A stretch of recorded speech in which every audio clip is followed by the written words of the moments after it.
Hey everybody, this is Mike Nelson. You're watching John the Ninja. Let's go. Ladies and gentlemen, how you doing? It's John the Ninja live in the dojo, aka the dojo, aka the John the Ninja Studios. You know the spiel, and man, when I tell you, it is so fun to talk to people. But finally, the grace of my God, who probably isn't yours, I met somebody that loves the same music. He's doing the exact same thing I'm doing. Hell, we're probably the same ethnicity. I don't know what Spanish he is, but I know he's Spanish. But just going through when I'm on social media, when I'm doing research, trying to get these interviews, I'll see people get certain interviews. And I saw this guy, and he was talking to somebody I've been trying for over 3 years to speak to, Dave Ellefson of Megadeth and Death and all these other new bands he's got. And then I look a little bit more. He's talked to Les Claypool of Primus. And I'm like, whoa, hold on. He got Tim Ripper Owens. I'm like, these are definitely people I've reached out to, and they said no. So I had to contact him. I had to chop it up with him. And it turns out my man is also a DJ. He's been killing it. His name is Mike Nelson. He hosts the Mike Nelson Show. And he has a plethora of people he's talked to, even more so whom I've wanted to talk to, but he's such a cool guy. I hit him up, asked him some questions, and he had this brilliant idea for us to collaborate. So here he is. Sir, I bow down. How are you, Mike? I'm doing good, man. Thanks a lot, John, for having me on the show. Hopefully everybody out there is having a good week today. And yeah, I'm doing good, man. I've been lucky. I've been doing this show, my personal show, been doing it since June, so not too long. But I've been trying to get into radio and all that for the last 4 years, since I graduated college 4 years ago. I've been doing a lot of different, internet radio, and then recently been getting into FM radio too. So hopefully, can eventually make the big step and get my on-air slot on a big FM station. So let's pull it back because we're both acquainted with how that works. The reason I'm doing what I'm doing now is because it didn't work out for me that way. Okay. So to everyone else that is on my channel, they know my story. I went to a Christian school, didn't want to go to a Christian school. God was telling me to do this. I didn't even know if it was really God, but I ended up, shooting an email to a DJ I liked. He hit me back, got an internship at WMR Philadelphia, very prestigious. And I worked my way through the ranks. It just never panned out for me to get a spot there. But because I had my radio show at 89.1 WYBF right across from my college, I was able to speak to all these rock stars. And then it just progressed into what it is today for the YouTube. So let me know, when did your start or curiosity for even radio start, man?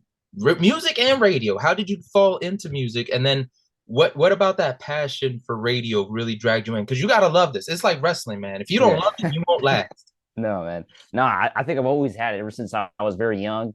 I think I was, I could go all the way back to when I was like an infant, right? Just watching, I think, sports on television.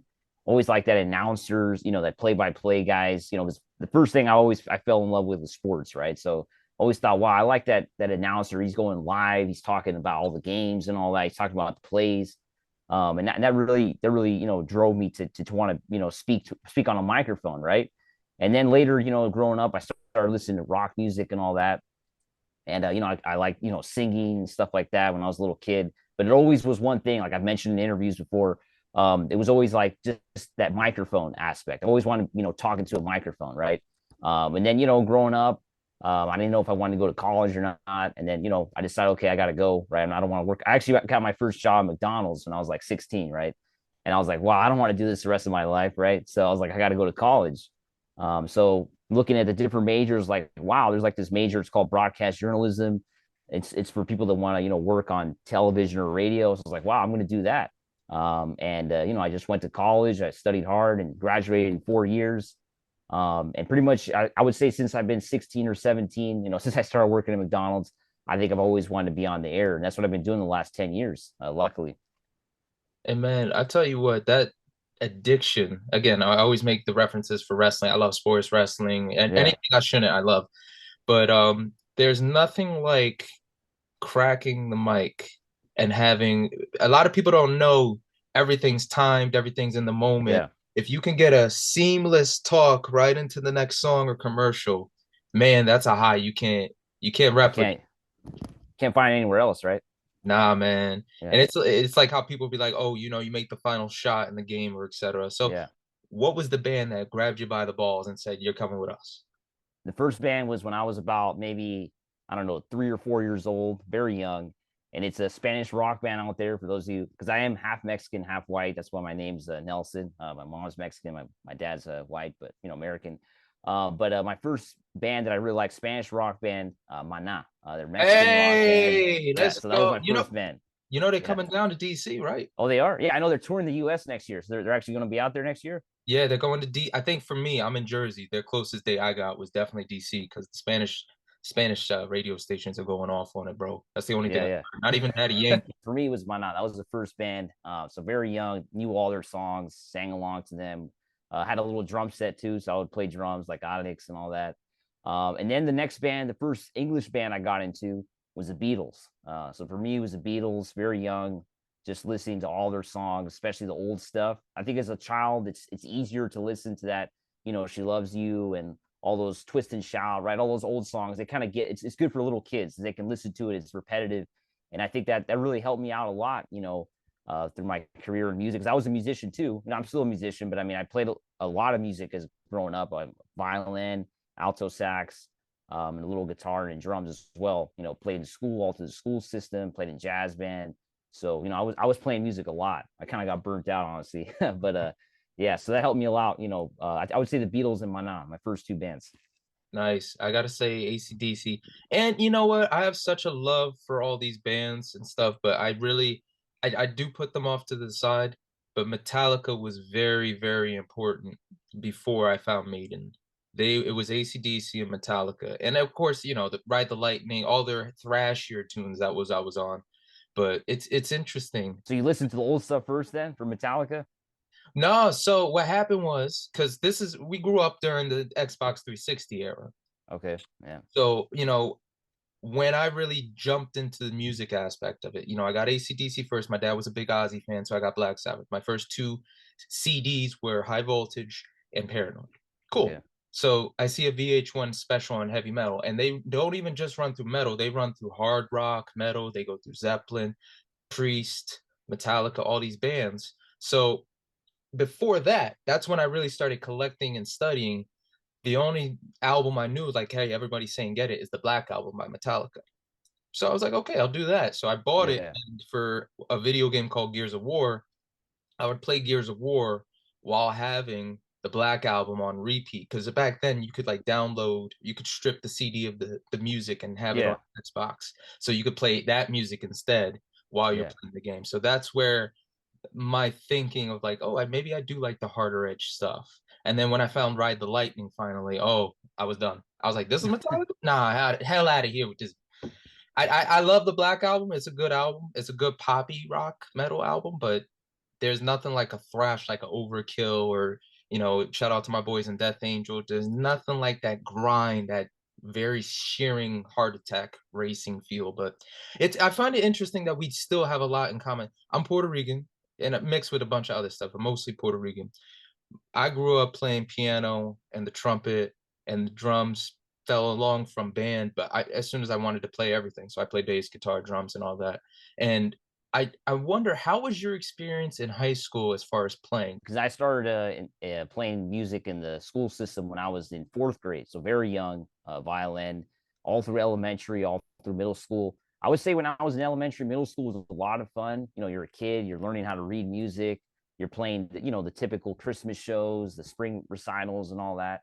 So that was really fun. I really liked music education, especially my teachers that I had in elementary, middle school. They were awesome teachers, really cool guys. But when I moved to high school, it was not a good experience. I think it was very stressful because I was in marching band too.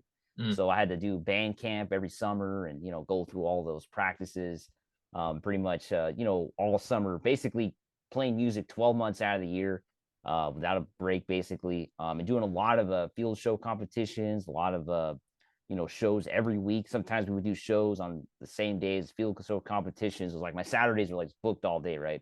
Right. And then in the spring it was all jazz band. That was high pressure too because I had to do solos and I was playing alto sax all through high school. That's what I focused on. So yeah, I would say high school it was kind of just too much pressure. I think I almost feel like I almost had a little bit of a taste of what a professional musician goes through. Going through all those shows and all the rehearsal, all the hours of practice. It gets to you after a while. Do you still? I call it the itch, and I just got done talking to the bassist of Huxley about this. I have a very compulsive need to create sound, whether or not it's on an instrument, whether or not it's, it's air drumming or whatever. But I noticed it first when I was in college, where I would be trying to do work or I'd be trying to focus, and there would be a riff, whether I created it in my head or, it's a song I love. And I would sit there for hours. It would be stuck in my head. And then only until I actually did something to create the sound, and it had to be physical sound. You actually had to hear it. That's when the dissipation in the head would stop, and then I was like, oh, I can focus. Or you know what I mean, when you're just jamming and you go like 2 hours playing nothing, but you're still Yeah. creating. Do you feel that need to create music, being that you were so engrossed in the theory and the music, and you know what you're doing when you're actually picking it up? You're not just guessing. With music, it was I think I when I was playing, it was more like something that I was like it was almost in a way like it was something I felt like I could do, like I came from inside, right? Like I feel like with saxophone, playing alto sax, it's something like when you're doing solos and stuff, it's kind of like what you're saying. You have like that sound in your head, and you kind of trying to replicate it. So for me, that's how jazz was too. But yeah, I feel like for me, jazz was kind of like something that I really enjoyed doing. So it was something like that you could say it was like a leisure thing. But now with marching band, it was not something I liked doing because in my high school we had to do marching band and jazz band. We couldn't do one or the other. So to be eligible for jazz, you had to do marching band. So I really disliked that because it was all playing basically all really structured and you're just marching around and all that. It's just a lot of work. But yeah. Yeah. I know it's weird because I enjoyed marching band. That's when we actually got to have fun. We didn't have any music for when we started the marching band. So it was like, hey, drummers, kind of like drumline, make it up as you go. Yeah. Um, so question, you saw Whiplash? Whiplash. Oh yeah, I've been told I should watch it. I haven't seen it. The movie. Yeah, I know what you're talking about. Oh Yeah, I man. gotta watch it. Yeah, yeah. You might, so again, you're more of a professional with the playing than I am.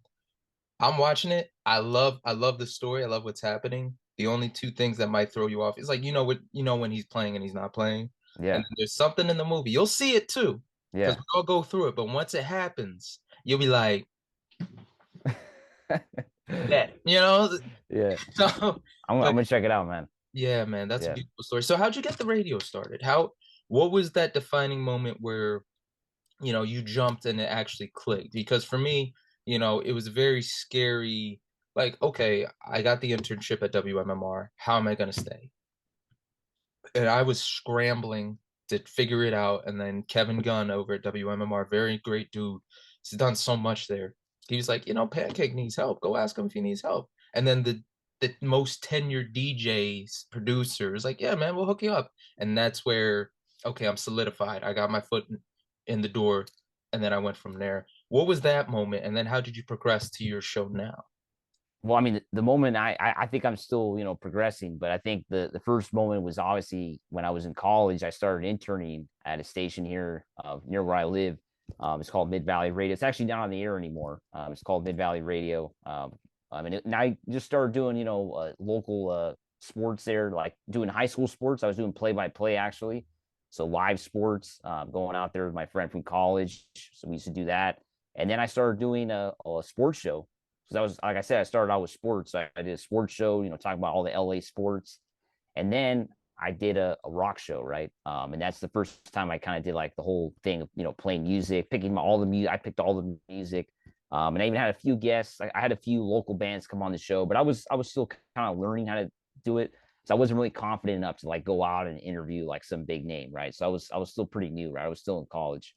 So yeah, doing that, and then the show went off the air, and then I had to look for something else, right? And I ended up doing a Pure Rock Radio, which was another big internet radio station up in Canada. So we used to do the show, from LA, but it was up in Canada, the station, and that was pretty awesome because I learned a lot from Rich Embry. He's the guy that runs the station, or used to run the station. That station's not on the air either. It was on the air for over 25 years. It was actually one of the first internet rock stations. So look it up if you guys don't know about it. PureRockRadio.net. Pretty awesome station. But yeah, I did that for a couple of years, and then COVID happened, and during COVID, I didn't do much with radio, unfortunately. And then last year I was looking for jobs and all that. I had a hard time, finding stuff on the air. So I reached out to one of my old friends from college, and he told me, oh, they're starting a station up here, in Boyle Heights. It's called KQBH, and that's kind of how I got the gig that I'm doing right now. And it also started out with sports as well, doing a sports show every week, and then now it's transitioned into, I still do the sports show, but I also now have a rock show that started out as called as a rock and roll journey, and now it's called the Mike Nelson Show. But yeah, I'm not a pro at this yet, so I'm still looking for opportunities and all that. And always I'm on actually a couple other stations as well, right, where I don't have guests, but I mean, doing a lot of different stuff here on radio. 2022 has been crazy, man. I've been doing a lot of things. So again, I'm not in letting this go. You got Dave Ellefson and Claypool, man, Les Claypool. Yeah, man. And I'm thoroughly curious. Like, was it as easy as the email? Just shooting the email and saying like, hey, because a lot of people's like, it's a lot of followers now. You have to have some reputation. So what do you attribute you getting those emails sent, and then what was the backup of like, yes, I'm worth their time? Well, it all starts out with my first two guests that I had with this show that I'm doing now. For those of you that want to look me up on YouTube, it's Mike Nelson Show. We'll probably put the link down here on the video. So the first two guests that I had on the show were Bastardane and Otto, right? So Bastardane includes Castor Hetfield, son of James Hetfield from Metallica, and then Otto includes Ty Trujillo, son of Robert Trujillo from Metallica. So those two bands were coming around. They were on tour together. For those of you that don't know, they toured together this year, and they played in LA in June. So I was around that time. I was going to start off my show. Right, we were actually planning it out. I'm going to start out that week, and it was like maybe mid-May. And I was like, well, why don't I try to get a really cool guest for the first show? And it was just a simple reaching out to Bastardane, and I explained the whole situation, and they had probably, I don't think they'd ever done an interview like that before, so they were really interested in doing it, and they didn't mind the fact that it would be the first episode. And I told them, we're going to film it. You can bring your photographer and all that in studio. I explained the whole thing to them, and they were down for it. And for there, just having those two big names, I think really helped me out, because after that, their managers, I asked their managers, I want to get this going every week, and then they put me in contact with a lot of people and sent me emails, told me people to contact to get these big name guests, that I've been having. So it all starts out with the two managers that helped me out for Bastardane and Otto. And that's I've had the same luck as well. That's a very, very rare thing in our field, because I've had times I've reached out to, PR reps or etc. I'm like, hey man, I know you did an interview with so and so. You mind telling me how you did it? Our field is so, and it's with good reason, so good at concealing that and making sure the information doesn't get into the wrong hands or somebody Yeah. that's crazy. So I know time's limited, because you told me we had a little bit of time to cleave this out, but I was curious, who was on your list as like, if I could just interview them, I'm golden. It could be rock, it could be rap, it could be whatever, but we all have a list of people we really want to talk to. Who was on that list for you? I'm going to keep that because I don't want to spoil I don't want to say who I'm going to interview. I don't want to spoil it here for my channel. But for people that I've already interviewed, I would say the interview that I had with the Cavalier brothers, because I interviewed Max and Igor right after doing Bastardane and Auto, because they were coming around to LA as well. So I think those two guys, I'd always wanted to talk to them for a long time, even before I started doing this show. And both interviews were great. I wish I would have talked a little bit longer with Max. We had some issues that day with technology and stuff. We would have talked longer for sure, because he's an awesome dude. But my interview with Igor was great. It ended up getting on Blabbermouth and everything. Talked about the the reunion that is probably never going to happen. So it was just, I got to ask all the questions I wanted to ask. And he was really awesome. So I would say those two guys that I've already interviewed, just to not give anything away, those two guys I would say were people I had on my radar for a long time, I would say. It's fantastic, man. I know I've been very fortunate this year and last year. I got to speak to some legends. Like I've had moments where I was in the booth and I was praying, and like Jesus, he got the blood coming out from the stress, but it worked out. But I know the top the top tier now, if I ever, I'll get the opportunity somehow, some way, but top tier now, I definitely want to interview a Maiden, a person of an Iron Maiden. I've been in contacts with their people. They're never, always They don't do interviews, right? it. You got to get lucky. You You got to gotta get get lucky. lucky. I even know people because I got connections in New York that got connections that are like tight with the band. Like it's Yeah. no joke. Like everybody knows each other. It's like, hey man, I just texted them. Like, they're busy. I'm like, okay, that's fine. But just a member of Maiden because I've seen Nico. He's done interviews with guys on our level. Yeah. Like 200 subscribers. Yeah. This Yeah. and then Eminem is always going to be a very big, influence on me. So I always wanted to interview him. And then of course you got the other heroes when you're growing up, like Tego Calderon was really big for me. I'd love to talk to him. Daddy Yankee might be a little bit of a stretch, or Mark Anthony, but you have all these heroes you want to talk to, but definitely I would more. have liked to interview Eddie Van Halen, but of course that didn't happen. So that guy I talked about, Ron Rosserman, he was in a Yeah. band with his wife named Fisher. And Wow. when Eddie was married to his wife, I forgot Valerie's last name, but when he was Bertinelli. yeah, so Yeah. she liked their song, so they were invited and they would hang out at their house. And he has a great Wow. story of like Eddie showing him his hip in a bag in the fridge and stuff like that. But you know, but bro, truly, truly amazed at the work you're doing. Truly hoping and wishing and praying for your success. But before you go, I always I do. actually had one question here before we log off here. What's up with your concert reviews? I was looking online. What's that about for the people that don't know about it? So You're that was an idea as we were chopping it up prior to. So I started off doing the radio show yeah, and I was doing interviews, but they were so far and in between with the interviews. yeah. Wasn't gathering steam, it wasn't anything. And of course I would do a review here and there for the YouTube, but I really had no base in YouTube as far as like, hey, I just interview people. So a big thing at the radio station at WMMR is your concert resume. That's a great show to go to and add to your concert resume. I've seen this and I've seen that. So it dawned on me one day, I've been journaling since I was a kid, the shows I went to, and it got to the point where I stopped journaling like my day in the show, but I started journaling the show because it was easier. And then I was like, you know what? I still have like all these memories, all this memorabilia, and I still have like the succession of seeing these bands. Because that back when I started going, I didn't have pictures like that. I didn't have a smartphone or anything.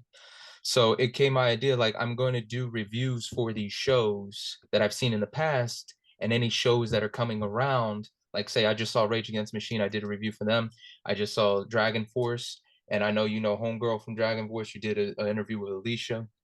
I did a concert review for that. Also, they're a 10 out of 10. Go see them if you ever get to, man. Oh, Wonderful, I never seen him. Yeah, wonderful show. You don't have to know a damn song. I knew my music there, but you got people that never been there. It's like, this is the greatest thing, crying and shit. But that's what I've been doing with the resume because you think about it every now and again, you meet somebody, you go back and forth about the shows you've seen. Man, I saw so and so and they did this, and then I saw so and so and they did that. So that's what I wanted to bring to the table with the concert resume, with the concert reviews, just remembering those precious moments in my life. There was a guy I met at Paul McCartney this year, and he said these are moments, these are life moments. We'll never forget them. If you're that type of person, some people it's sports moments, some people it's this and that. But music is it is so important to me. Martial arts, music, and talking. Those are the only things without a shadow of a doubt I can say I'm good at. So that's why I have so much passion for what we do. You know what I mean? yeah, yeah, But back to my question, that didn't. I'm sorry, I should have warned you I was going to ask it. But yeah. I always ask a person, what's the best piece of advice someone's given them up to date? It could have been a joke, it could have been serious, but somebody said something. It was like, damn, that's pretty good advice. I'm gonna hang on to that. What's something somebody's told you that you're kind of like, I'm gonna keep that. Well, I actually saw an old interview. I believe it was Johnny Carson or it was I can't remember if it was Jay Leonard or Johnny Carson. For those of you that know, I think it was Johnny Carson, but he mentioned something about how when you're trying to pick a name for a show, it's always good to put your name in the show. That way, if the network decides to cancel the show, they can't replace you, right? Because the name is there. Like with Johnny Carson, a lot of times it would be like a host, but the show would still be called Johnny Carson. So when I was deciding to change my show from the Rock and Roll Journey to the Mike Nelson Show, I remembered that I was like, yeah, I think I should change my show to the Mike Nelson Show because that way, there's only one Mike Nelson that could do this show. That would be the piece of advice that I heard about a long time ago, and that I recently applied. That's why it's fresh in my memory. Ladies and gentlemen, Mike Nelson at the Mike Nelson Show. Go subscribe. I literally just unsubscribed and resubscribed, and Thanks now a I'm lot, going to man. go onto my other Gmail account and subscribe again just to get that pushing. He's got wonderful interviews, wonderful questions, and unlike me, he has a natural flow for when he Oh, speaks. come on, dude. You Check too, it out. man. What are you talking about? I had to work on this, bro. This is 100% manufactured. You think so? Indeed, but joking aside, good sir, thank you so much for your time. I really appreciate it. We were most definitely going to chop it up again. Thanks a lot, man. I really appreciate it. And for everybody else, be smart, be mindful, rock on, and I'll catch you next time. You know what I'm going to say. Ninja out. Woo, baby, you listen to John the Ninja. All your ears are about to go on a vacation. John the Ninja's got what you need.